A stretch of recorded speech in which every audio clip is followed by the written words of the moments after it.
Hello my dear friends, ഇന്നത്തെ എൻ്റെ recipe നല്ല ടേസ്റ്റിയും അതേസമയം ഈസി ആയിട്ട് ഉണ്ടാക്കാൻ പറ്റുന്ന ഒരു ഒറിയോ കേക്കാണ്. ഒറിയോ ബിസ്ക്കറ്റ് കൊണ്ട് ഉണ്ടാക്കാൻ പറ്റുന്ന ഒരു കേക്കാണ്. അപ്പോൾ അതെങ്ങനെയാണ് ഉണ്ടാക്കുന്നത് നോക്കാം. ആദ്യം നമുക്ക് ഒരു 14 ഒറിയോ ബിസ്ക്കറ്റ് എടുത്തിട്ട് ഒരു ചോപ്പറിലേക്ക് ഇട്ട് കൊടുക്കുക. ക്രീം അടക്കമാണ് ഇട്ട് കൊടുക്കുന്നത്, ക്രീം പോക്കിയിട്ടില്ല. എന്നിട്ട് നന്നായിട്ട് പൊടിച്ചെടുത്ത് കൊണ്ടുവരിക.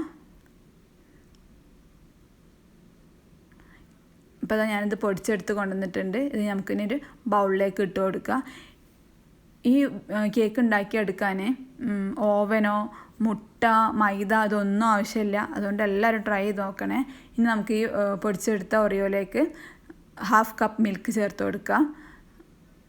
ഈ മിൽക്ക് റൂം ടെമ്പറേച്ചറിലുള്ളതാവണേ. ഇനി 1/4 ടീസ്പൂൺ ബേക്കിംഗ് പൗഡർ ചേർത്ത് കൊടുക്കുക. എന്നിട്ട് നന്നായിട്ട് മിക്സ് ചെയ്യുക.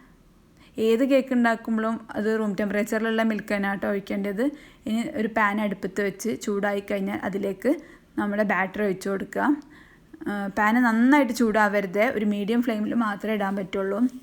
പെട്ടെന്ന് കരിഞ്ഞു പോകും, ഒന്നുമില്ലല്ലോ, അതുകൊണ്ട് പെട്ടെന്ന് കരിഞ്ഞു പോകും. അപ്പോൾ പ്രത്യേകം ശ്രദ്ധിക്കുക. തീ നന്നായിട്ട് ഒഴിച്ച് കഴിഞ്ഞിട്ട് ഇനി തീ നന്നായിട്ട് കുറച്ച് വെക്കുക, മൂടി വെക്കുക.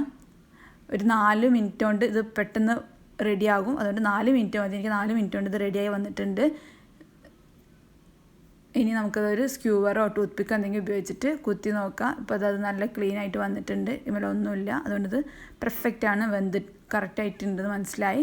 ഞാനിത് അപ്സൈഡാണ് ഇട്ട് കൊടുത്തിട്ടുണ്ട് കേട്ടോ. അപ്പം ഇനി ഇത് നന്നായി ചൂടാറിയതിന് ശേഷം നമുക്ക് 4 സൈഡും കട്ട് ചെയ്തെടുക്കാം. ഞാനിപ്പോൾ 4 സൈഡും കട്ട് ചെയ്തെടുത്തിട്ടുണ്ട്.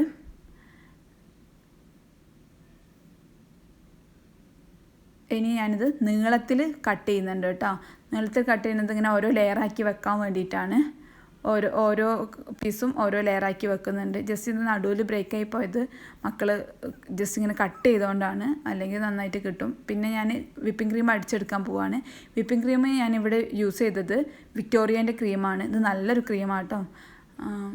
അതുകൊണ്ടാണ് ഇത് യൂസ് ചെയ്തത്. ഇതിന് അടിയിൽ ഐസ് ക്യൂബ്സ് വെച്ചിട്ട് വേറെ ബൗളിൽ ഐസ് ക്യൂബ് വെച്ചിട്ട് അടിക്കേണ്ട ആവശ്യമൊന്നുമില്ല. 1/2 കപ്പ് വിപ്പിംഗ് ക്രീം ഞാനിപ്പോൾ അടിച്ചെടുക്കണം. ആദ്യം 5 വെച്ചിട്ട് ബീറ്റ് ചെയ്ത്, എന്നിട്ട് കുറച്ച് കഴിഞ്ഞിട്ട് 6 മാറ്റി.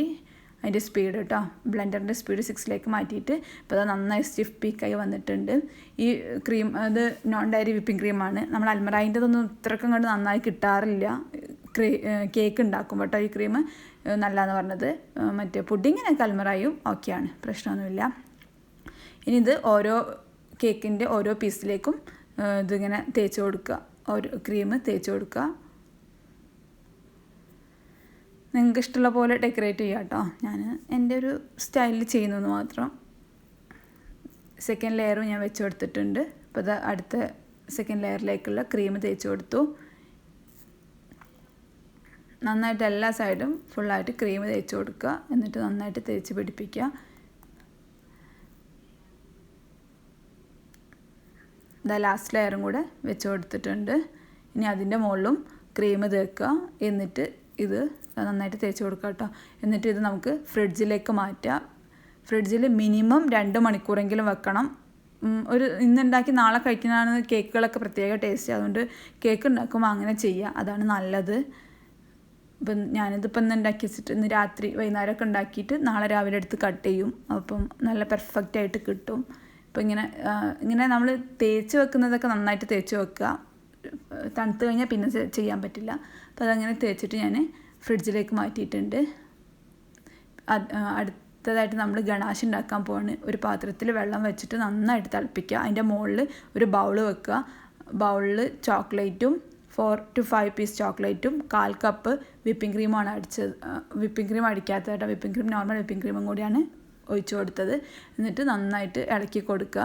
ഈ നമ്മൾ ചോക്ലേറ്റ് ഇടുന്ന ബൗൾ നല്ല ക്ലിയർ ആയിരിക്കണം. അതിൽ പൊടിയോ വെള്ളമോ ഒന്നും ഉണ്ടാകാൻ പാടില്ല. അതുണ്ടായിക്കഴിഞ്ഞാൽ ചോക്ലേറ്റ് മെൽട്ടായിട്ട് കറക്റ്റ് ആ ടെക്സ്ചർ കിട്ടൂല. അതുകൊണ്ട് അത് പ്രത്യേകം എല്ലാവരും ശ്രദ്ധിക്കണം. വെള്ളം നന്നായിട്ട് ചൂടായതാണ്, നല്ല തിളച്ചുകൊണ്ടിരിക്കുന്ന വെള്ളമാണെന്നുണ്ടെങ്കിൽ പിന്നെ തീ ഓണാക്കണമെന്നില്ല കേട്ടോ. ഇപ്പോൾ ഞാനിതാ ഒരു ചെറിയ പീസ് ബട്ടറും കൂടി ഇട്ട് കൊടുത്തിട്ടുണ്ട്. ബട്ടർ ഇട്ട് കൊടുക്കുന്നത് നല്ലൊരു ഗ്ലേസിങ്ങിന് വേണ്ടിയിട്ടാണ്. ഇനി നമുക്ക് ഇഷ്ടമുള്ള പോലെ ഈ വിപ്പിംഗ് ക്രീം തേച്ച് വെച്ചതില്ലേ, വിപ്പിംഗ് ക്രീമൊക്കെ നല്ല സെറ്റായിട്ടുണ്ട്. ഞാൻ ഫ്രിഡ്ജിൽ വെച്ചിട്ടുണ്ട്. 2 മണിക്കൂർ മിനിമം ഫ്രിഡ്ജിൽ വെക്കണേ. നമുക്ക് ഇഷ്ടമുള്ള പോലെ നന്നായിട്ട് ഡിസൈൻ ചെയ്ത് കൊടുക്കുക. ഞാൻ ജസ്റ്റ് ഇങ്ങനെ ഒരു വര വരച്ച് കൊടുക്കുന്നുണ്ട്. അപ്പോൾ നിങ്ങൾക്ക് ഇഷ്ടമുള്ള പോലെ ഓരോരുത്തർക്ക് ഇഷ്ടമുള്ള പോലെ ഓരോരുത്തർ ചെയ്യുക. ലാസ്റ്റായിട്ട് എഡിബിളായിട്ടുള്ള ബീഡ്സും കൂടെ അതിൻ്റെ മുകളിൽ ജസ്റ്റ് ഡെക്കറേഷന് വേണ്ടിയിട്ട് ഇട്ട് കൊടുക്കുന്നുണ്ട്. അതും കൂടെ ഇട്ടിട്ട് മുകളിൽ ഓറിയോൻ്റെ 2 ബിസ്ക്കറ്റ് വെക്കുന്നുണ്ട്. അവസാനമായിട്ട് നേരത്തെ ഉണ്ടാക്കി വെച്ച ചോക്ലേറ്റ് ഗണാഷ് ആ ഓറിയോ ബിസ്ക്കറ്റിൻ്റെ മുകളിൽ ഇങ്ങനെ ഒഴിച്ചു കൊടുത്തിട്ടുണ്ട്, വെറുതെ കാണാനൊരു ഭംഗിക്ക് വേണ്ടി മാത്രം. ഇത്രയേ ഉള്ളൂ. ഇനി ജസ്റ്റ് ഇതിൻ്റെ ലാസ്റ്റ് എൻഡ് ഒന്ന് കട്ട് ചെയ്ത് മാറ്റിയിട്ടുണ്ട്. നെക്സ്റ്റ് പീസും കൂടെ കട്ട് ചെയ്ത് നല്ല സൂപ്പർ ടേസ്റ്റാണ്. അപ്പോൾ എന്തായാലും എല്ലാവരും ഉണ്ടാക്കി നോക്കുക.